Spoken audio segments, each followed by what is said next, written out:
Bien-aimés, bonjour, c'est votre frère Elochek ici, voilà. Vous me prenez en direct depuis l'Italie. Je suis actuellement à Pavia Vigevano. Voilà, je suis là pour une série d'enseignements concernant le combat spirituel. Une série d'enseignements durant laquelle je vais apprendre aux gens à formuler des prières contre la sorcellerie, des prières contre la magie, des prières contre, contre les forces des ténèbres qui perturbent les enfants de Dieu et les empêchent d'avancer. Si vous voulez vous aussi découvrir ces formidables prières, je vous dis à bientôt.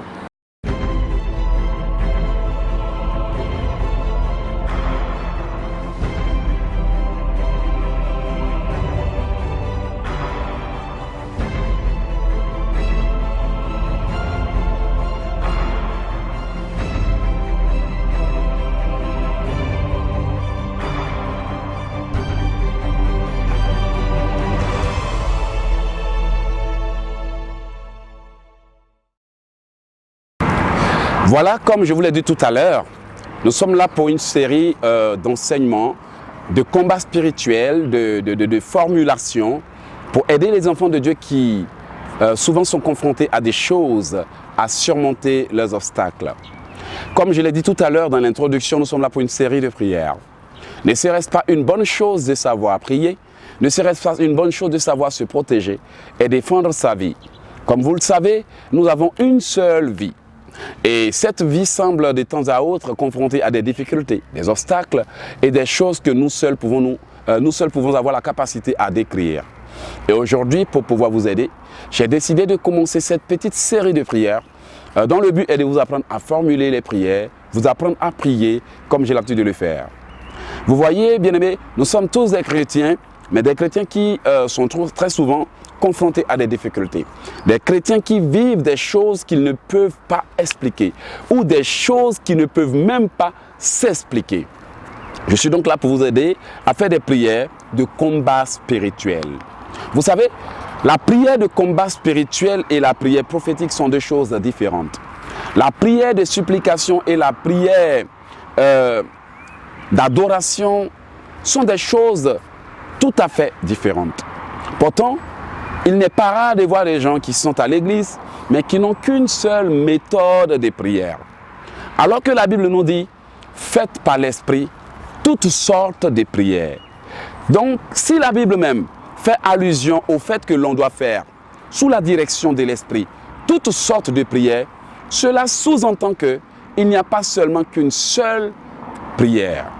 Voici pourquoi il est écrit dans la parole de Dieu, offre à l'Éternel des sacrifices d'action de grâce, invoque-moi, je te répondrai, tu me glorifieras.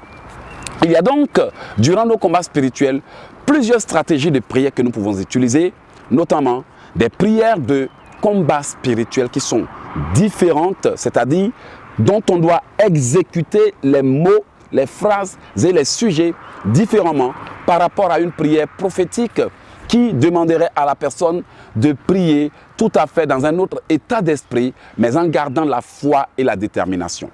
La prière de supplication aussi doit être faite d'une autre manière, parce que la Bible nous dit, faites connaître à Dieu vos besoins par des prières et des supplications. Vous voyez? Donc, la prière et la supplication sont encore deux choses différentes. Pourtant, les gens n'arrivent pas à distinguer les prières des supplications. Ils n'arrivent pas à distinguer la prière prophétique d'une prière de supplication, la prière de guerre spirituelle d'une autre prière.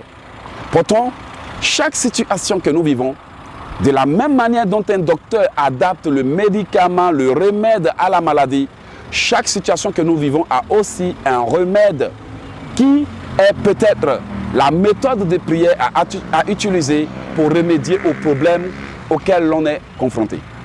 Pourtant, beaucoup ne savent pas faire la différence entre la prière des supplications ou bien beaucoup ne savent pas dans quel contexte faire un sujet de prière ou une prière de combat, de guerre spirituelle, une prière de supplication et autres. Par conséquent, les gens se mettent à parler à Dieu en mélangeant toutes sortes de sujets, des demandes et autres, et ils finissent par sortir bredouilles sans réponse. Et lorsqu'ils nous abordent, pasteur, pourtant je prie, mais ma situation ne finit pas. Pasteur, pourtant je jeûne, ma situation ne finit pas. Pasteur, je suis fatigué de prier. Mais bien aimé, tu es fatigué de prier. Je suis d'accord que tu fasses des efforts. C'est d'ailleurs très bien de te voir faire des efforts. Mais est-ce que pour autant, tu as utilisé le bon médicament pour soigner la maladie? C'est un peu comme l'histoire qu'on m'avait racontée d'un jeune homme qui, lorsqu'il est malade, appelle sa grande sœur, j'ai mal. Sa grande sœur lui dit, regarde dans mon sac, j'ai un médicament, c'est pour le mal de tête, prends. Grande sœur, j'ai mal. Regarde dans mon sac, j'ai un médicament, c'est pour le mal de ventre, prends. Et un jour, il avait mal à la tête et il voulait demander à sa grande sœur de lui donner un médicament. Il n'arrivait pas à la trouver, mais il savait où se trouvait le sac de sa grande sœur. Il s'est dit certainement dans le sac de ma grande sœur, je vais trouver des médicaments qui vont m'aider à guérir mon mal de tête. Et le jeune homme maintenant va prendre des petits comprimés et il voit plein de petits comprimés qu'il avale. Il avale et son mal continue de persister.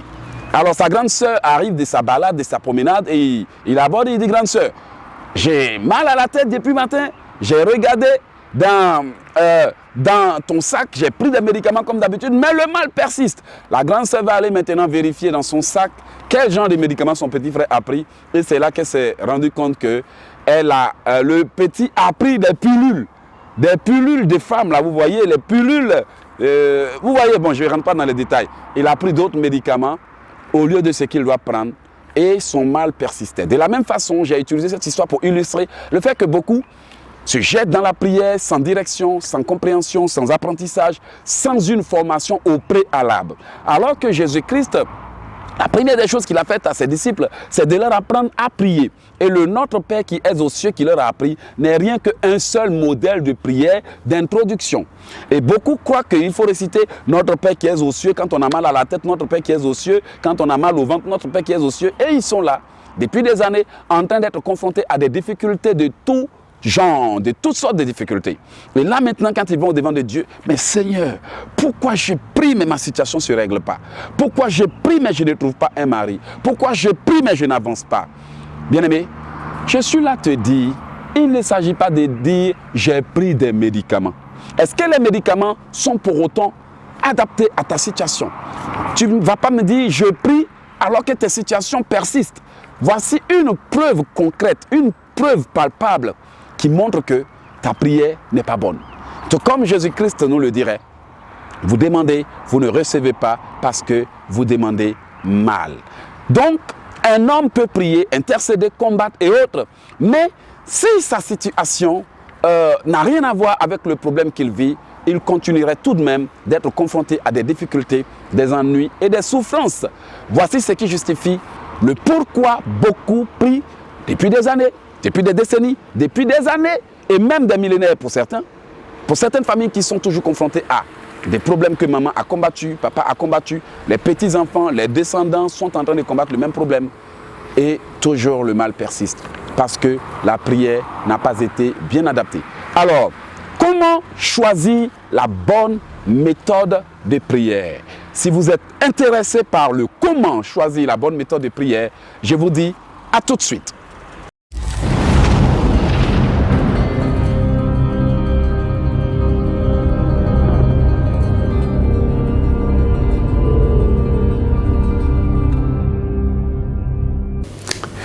Bonjour bien-aimés, merci de prendre notre vidéo en cours ou merci de suivre nos émissions. Ici, nous apprenons aux gens à prier, à se défendre et à se protéger contre les œuvres de la sorcellerie. Si vous êtes nouveau sur notre chaîne et que vous ne vous êtes pas encore abonné, je vous conseille de cliquer sur la touche ou le bouton rouge en bas pour vous abonner et d'activer toutes les notifications pour ne manquer aucune de nos vidéos.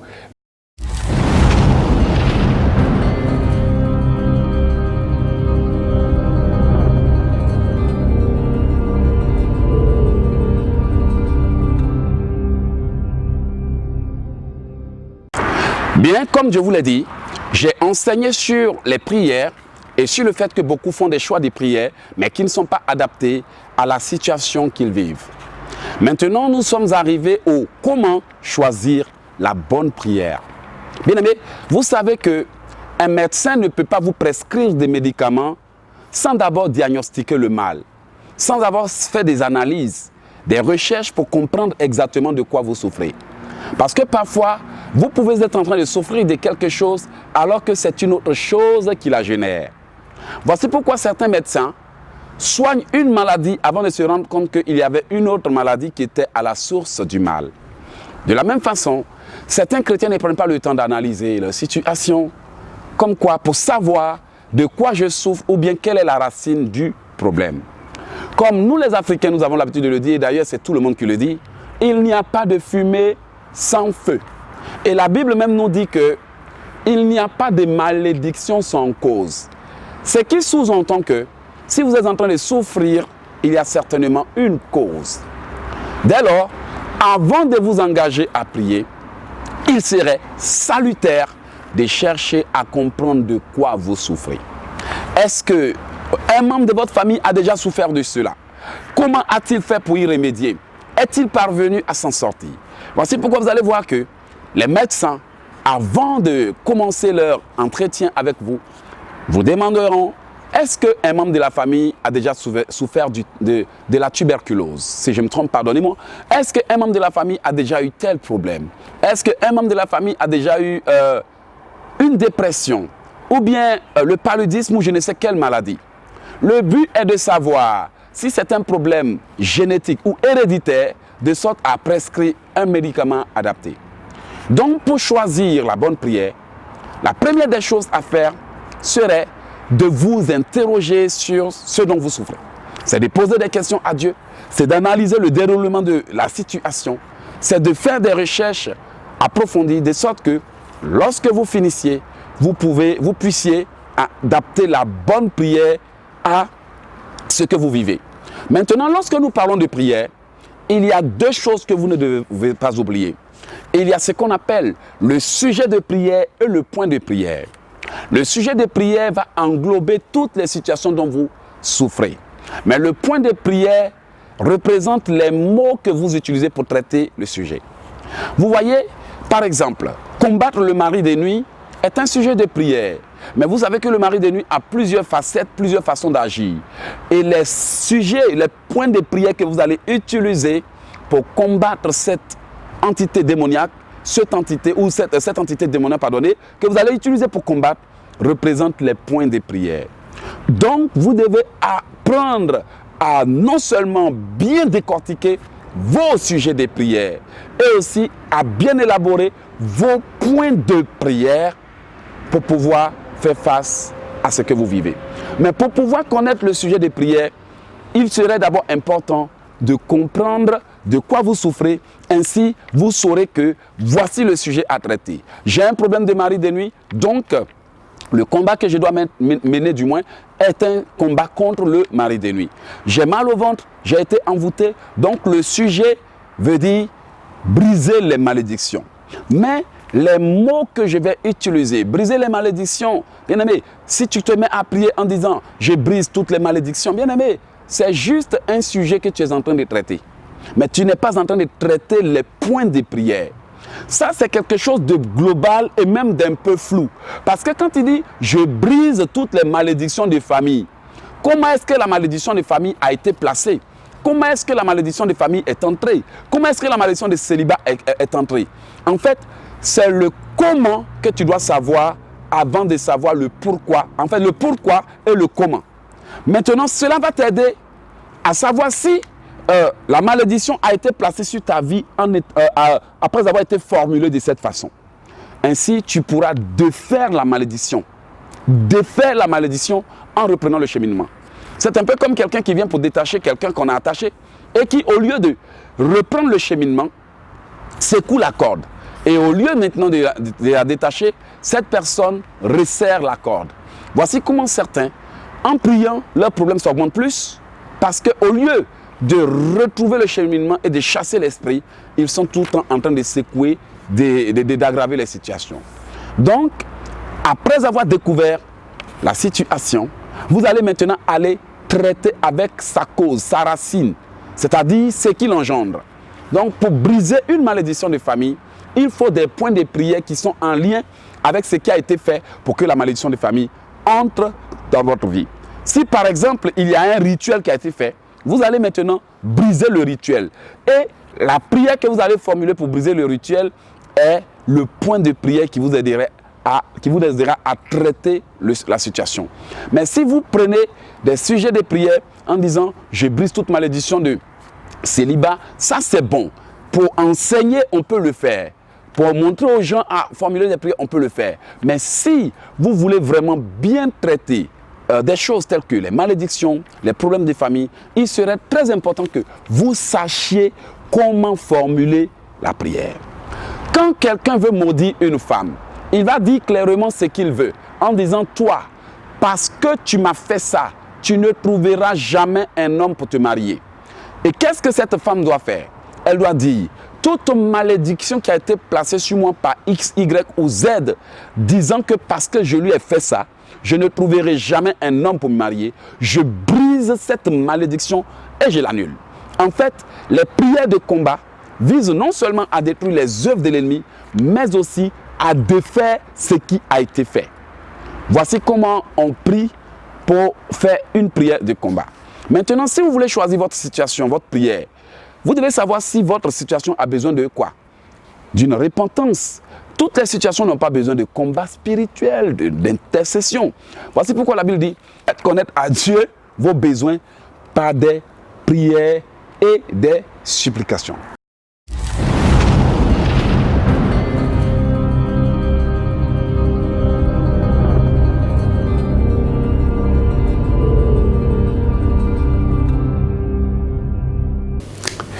Bonjour bien-aimés, merci de prendre notre vidéo en cours ou merci de suivre nos émissions. Ici, nous apprenons aux gens à prier, à se défendre et à se protéger contre les œuvres de la sorcellerie.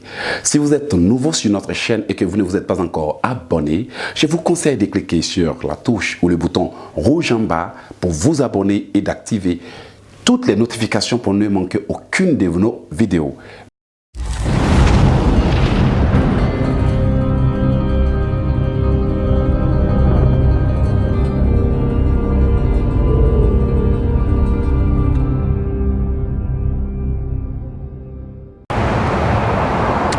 Voici pourquoi la Bible dit « Faites connaître à Dieu vos besoins par des prières et des supplications avec des actions de grâce. Et la paix de Dieu qui surpasse toute intelligence gardera vos cœurs. » Vous voyez? Donc, la Bible fait allusion à la prière, supplication, les actions de grâce. Vous voyez? Mais il y a des gens qui rentrent dans la prière sans action de grâce, c'est-à-dire l'action de remerciement, louange, adoration. Et ils entament comme ça la prière, boum, boum, boum, boum. Et puis après, ils sortent, j'ai prié, je n'ai pas eu de réponse. Oui, parce que la prière a été mal faite. Alors, vous devez d'abord vous préparer, vous devez d'abord faire un choix qui est conforme à votre situation. Si vous avez fait du mal aux gens et que c'est la raison pour laquelle vous souffrez, si vous avez été malhonnête dans le passé, parce qu'il y a des gens aussi qui ont été vraiment malhonnêtes, des vrais escrocs avant de venir à Jésus-Christ. Il y a des femmes qui étaient des vrais escrocs avant de venir à Jésus-Christ. Escroquer les hommes, manipuler les hommes, mentir aux hommes. Beaucoup d'hommes aussi ont abusé de certaines personnes, escroqué, volé et autres. Et quand on vient à Jésus-Christ comme ça, on croit que tout est terminé, alors que tout n'est pas terminé. Il faut confesser chaque chose qu'on a faite et briser ses conséquences. Beaucoup disent « j'ai confessé, je me suis repenti ». Oui, mais est-ce que tu as brisé les conséquences? Vous voyez, quand l'autre a été ressuscité, lorsque Lazare est venu à la vie, on a demandé aux gens de le délier et de le laisser aller. Tu peux être sauvé par Jésus, tu peux être même ressuscité par Jésus, mais il faut te délier des liens du passé, des choses qui te tiennent et autres. Donc vous devez savoir si votre situation n'a pas besoin de repentance. Si c'est parce que vous avez vraiment mal fait des avortements, des trucs qui vous condamnent et qui vous bloquent, vous devez vous repentir. Dans ce cas, même si de temps à autre vous faites des prières de combat, votre situation a plus besoin de repentance, de changement que de combat. Il est nécessaire de faire le combat, mais dans le cas où vous avez fait du mal à quelqu'un, c'est de combat que vous avez besoin. Il y a des gens qui vont juste donner des offrandes à Dieu, croyant que bon, ils vont donner des offrandes, des dîmes, et puis Dieu va les bénir. Il est très important de donner des offrandes, cela contribuerait à vous bénir. Mais sachez que la Bible déclare que si tu as quelque chose contre ton frère, avant de donner ton offrande, va d'abord régler le problème. Il y a des gens qui ont juste besoin de réconciliation, d'harmonie et de paix pour que Dieu les aide.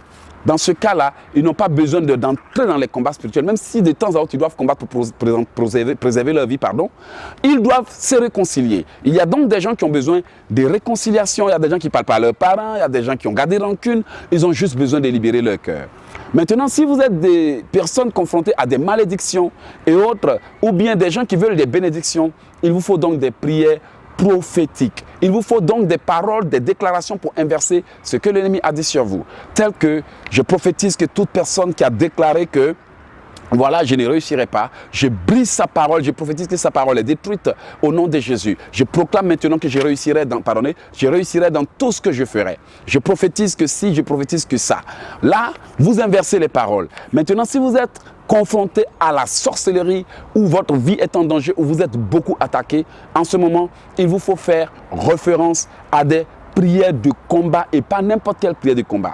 Et aussi, vous devez savoir que la tonalité, l'attitude qu'on adopte dans le combat spirituel doit être différente de ce que l'on prend quand on est dans des prières, des supplications, des prières pour demander des bénédictions à Dieu et autres. Parce que si l'attitude n'est pas adaptée à ce que vous faites, il se peut que votre prière n'apporte aucune source de résultat, aucun résultat, n'apporte aucune bénédiction. Vous devez donc apprendre à adapter vos prières à la situation et l'attitude à la prière. Si l'attitude ne dit rien, alors que vous seriez confronté à des esprits très méchants, à des hommes déterminés, à des ennemis qui sont prêts à vous détruire, vous allez avoir l'impression d'être en train de prier alors que votre problème persiste. Pourquoi? Parce que vous demandez, vous ne recevez pas, parce que vous demandez mal. Donc, pour pouvoir faire le choix de votre prière, il vous faut d'abord analyser à quoi vous êtes confronté. Peut-être que vous seriez confronté à des maris de nuit. Si ce sont les maris de nuit, vous devez choisir la prière adaptée à ça. Tout ce qui est sorcellerie, esprit qui hante votre vie ou oppression a besoin de combat spirituel. Maintenant, si ce sont vos péchés, vos erreurs, vos fautes qui favorisent cela, il faut d'abord les confesser, vous repentir et vous en débarrasser avant d'entrer dans le combat spirituel. Parce que, bien aimé, ce n'est pas parce que vous êtes des chrétiens que vous devez vous mettre à faire des combats spirituels. Si le chrétien ne ronge pas sa vie, si le chrétien ne met pas de l'ordre dans sa vie, si le chrétien ne prend pas le temps de s'améliorer et de se mettre en ordre avec Dieu, il peut même faire tous les combats spirituels du monde, mais l'ennemi continuerait de l'attaquer. Voici ce qui justifie que beaucoup sont des chrétiens oppressés, des chrétiens attaqués malgré leur prière. Au lieu que les situations s'apaisent, ça s'aggrave. Donc il vous faut mettre de l'ordre dans votre vie. Maintenant, si vous arrivez à ce stade où vous savez que vous avez déjà mis de l'ordre dans votre vie, sachez que vos prières seront puissantes. Mais vous devez adapter la prière ou le choix de votre sujet de prière à ce que vous vivez. Maintenant, après avoir choisi les sujets de prière, vous devez vraiment savoir formuler les points de prière qui vous permettront par conséquent de régler les problèmes. Donc, dans cette série d'enseignements, il sera question de vous apprendre comment formuler les prières. Il sera question de vous apprendre comment choisir vos prières et comment combattre l'ennemi pour qu'il vous laisse tranquille et comment réagir pour qu'après cela, l'ennemi ne puisse pas vous attaquer. Bien aimé, si vous n'êtes pas encore abonné à notre chaîne, si vous n'êtes pas encore abonné à Océan de Grâce International, je vous conseille de le faire et même le plus rapidement possible pour ne pas avoir à manquer nos vidéos, nos enseignements et nos conférences en direct. Parce que ceux qui sont abonnés ont le privilège de recevoir même des messages personnels, des prières personnelles et d'avoir même l'explication à certains de leurs problèmes.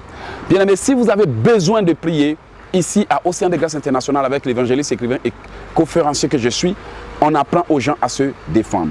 Alors nous allons commencer cette série par 5 points de prière que je vais vous donner avant qu'on arrête.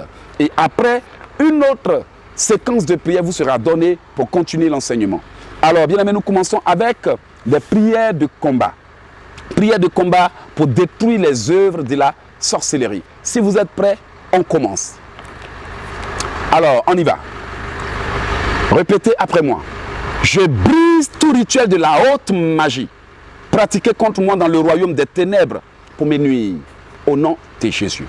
Alors, quand vous formulez la prière, n'oubliez pas qu'il y a l'étape de la formulation de la prière d'où vous essayez de vous accommoder à ce que vous êtes en train de dire. Maintenant, après l'étape de la formulation, il y a la répétition et l'exécution. Ce qui veut dire que je commence la prière en disant par exemple, je brise tout rituel de la haute magie pratiqué contre moi dans le royaume des ténèbres pour me nuire. Ça, c'est l'étape de la répétition. Je répète et je répète après avoir formulé. maintenant, il y a l'étape de l'exécution durant laquelle je vais maintenant mettre l'énergie. Je brise et je détruis tout rituel de la haute magie pratiqué contre moi dans le royaume des ténèbres pour mes nuits, au nom de Jésus.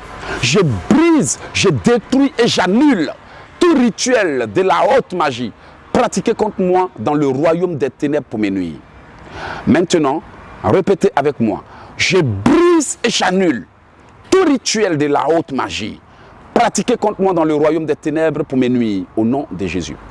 Je brise et j'annule tout rituel de la haute magie pratiqué contre moi dans le royaume des ténèbres pour mes nuits, au nom puissant de Jésus. Maintenant, pour pouvoir bien exécuter, vous mettez toujours une pause à la vidéo.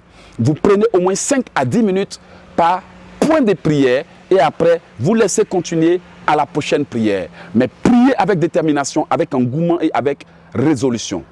Prière numéro 2. Je brise et me libère de tout rituel de la haute magie, de la magie noire, de la magie rouge et de la sorcellerie utilisée pour me combattre. Je répète, je brise et me libère de tout rituel de la haute magie, de la magie noire, de la magie rouge que la sorcellerie utilise pour me combattre. Je répète plus doucement, je brise et me libère de tout rituel de la haute magie, de la magie noire et de la magie rouge que la sorcellerie utilise pour me combattre au nom de Jésus. Bien aimé, il faut préciser parce que la magie blanche ne se pratique pas avec les mêmes éléments que la magie noire. La haute magie ne se pratique pas avec les mêmes éléments que la magie blanche. C'est pour cela qu'il faut toujours préciser. Certains diraient, la magie c'est la magie. Bien aimé, la magie n'est pas la magie. La maladie c'est pas maladie. Il faut traiter chaque maladie avec son médicament. Prière numéro 3. Je brise tout rituel de la haute magie pratiqué contre moi pour affaiblir mes finances et ma vie de prière. Au nom de Jésus. Je brise tout rituel de la haute magie pratiqué contre moi pour affaiblir mes finances et ma vie de prière. Au nom de Jésus. Je vais plus doucement. Je brise tout rituel de la haute magie pratiqué contre moi pour affaiblir mes finances et ma vie de prière. Au nom puissant de Jésus. Alors, nous sommes maintenant à la prière numéro 4. Je brise tout rituel de la magie rouge pratiqué contre mon âme, mon esprit et mon corps et le retourne à son expéditeur au nom de Jésus.